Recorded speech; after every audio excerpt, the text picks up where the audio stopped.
Et vendredi 31 octobre, en fait on voit rien parce qu'il n'y a pas de lumière, c'est pas grave, au moins on m'entend. Aujourd'hui, belle journée, bonne journée, ça a été un peu compliqué, il y a 2-3 éléments perso qui entrent en jeu, mais sinon j'ai réussi à me remettre dans ce truc-là.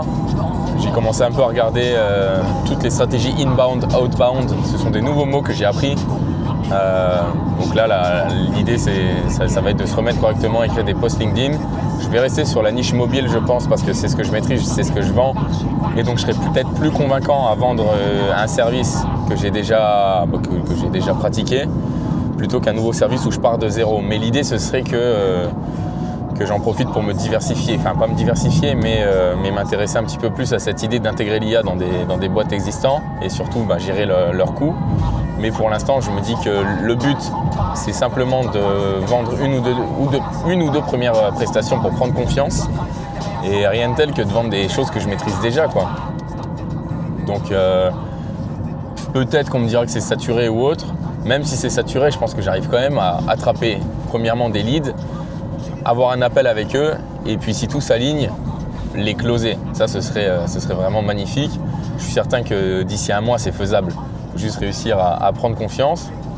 En parlant de prendre confiance, là je me suis dit que j'allais faire aussi des trucs que je kiffe sans me prendre la tête. J'ai ressorti un petit peu le disque dur avec les anciennes vidéos verticales que j'avais pu filmer. Et dès que j'ai une idée, dès que j'ai une vidéo qui me paraît bien, hop, j'en fais un Reels. Donc là je suis parti, je trouvais une vidéo où en fait on se promène, il est 2h du matin en Norvège.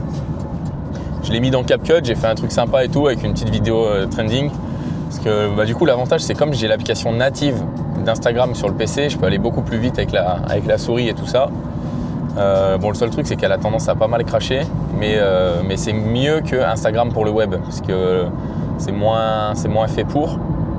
Et donc j'ai chopé ma petite musique que j'ai calée derrière sur CapCut et puis au moment d'exporter, voilà, il te force à pousser à la version pro.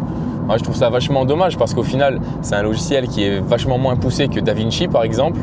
Mais en fait non, c'est une question de segmentation de marché, tu vois. Dans le sens où CapCut, c'est vraiment la niche, ça va vraiment être les gens qui font du contenu court plutôt que du contenu long et puis qui poussent pas mal sans vraiment utiliser des choses avancées.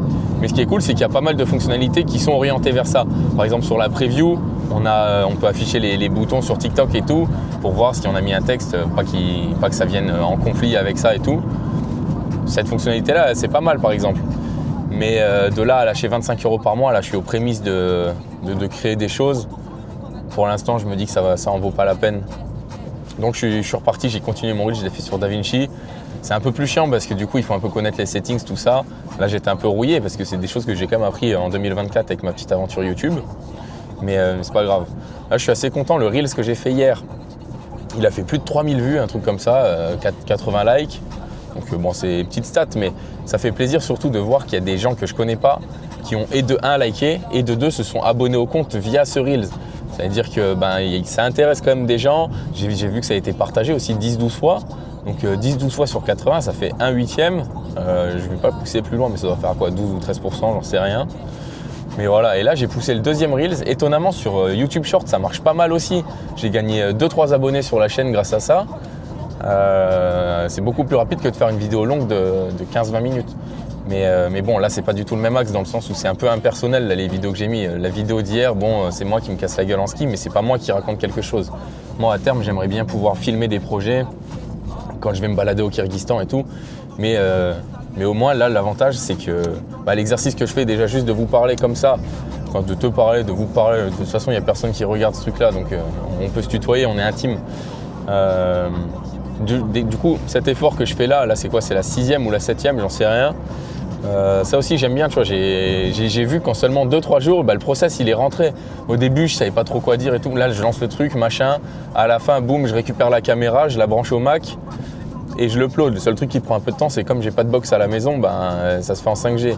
Mais au-delà de ça, il n'y a rien de compliqué. Après, ce qui va être plus compliqué, c'est de faire de la qualité avec du montage et autres, mais ça viendra petit à petit. Donc ça me permet en fait d'un côté prendre confiance en parlant face à la caméra, et de deux, en fait lâcher prise sur le fait de fournir un livrable qui n'est pas forcément top qualité par rapport à ce qu'on peut voir habituellement. Mais il faut bien commencer quelque part. Et de 3, je prends confiance tout court aussi. Je le sens et puis même j'ai tendance à faire un peu plus attention à comment je parle. Pas forcément à ce que je dis, je vais continuer à faire des blagues ou autres, mais peut-être être un peu moins vulgaire et soigner un petit peu plus mon image. Ça c'est aussi une chose sur laquelle je veux travailler et j'ai aucun doute que ça le fera à la longue. Mais voilà, donc je reviens un peu sur les rails, ça reste toujours dur, hein. Il y a toujours une inertie de dingue de l'incertitude. L'incertitude, j'aime pas du tout ça. Enfin, c'est pas que j'aime pas ça, mais c'est que j'arrive pas à composer avec. J'arrive pas à me dire, tiens, je vais faire quelque chose et possiblement, il y aura pas de résultat. Tiens, je vais faire un Reels et il va y avoir 100 vues. C'est assez dur de gérer. Et là où c'est encore plus dur, c'est parce que là, tu vois, le Reels, ça reste quand même concret dans le sens où je le poste, mais il y a des vues. Alors que là, sur LinkedIn, on me dit ouais, il faut cibler son ICP, tout ça. Je me dis ouais, mais est-ce que je l'ai bien ciblé cet ICP? Est-ce que je m'adresse aux bonnes personnes? Mais je pense qu'aussi, il doit y avoir des actions concrètes que je peux prendre en place pour confirmer ça. Une des premières choses, c'est d'aller parler aux gens. Et ça, petit à petit, plus je vais prendre confiance, plus je vais réussir à papoter tout ça, plus je vais gagner du terrain. Et c'est le but sur les prochains jours. Bon, j'arrête de raconter ma vie. Il me reste 28 minutes pour aller à l'entraînement. On va se faire kiffer. Et à demain, j'ai envie de dire, je l'ai fait aussi le week-end. On s'en branle, il n'y a pas de week-end quand on essaye de se libérer.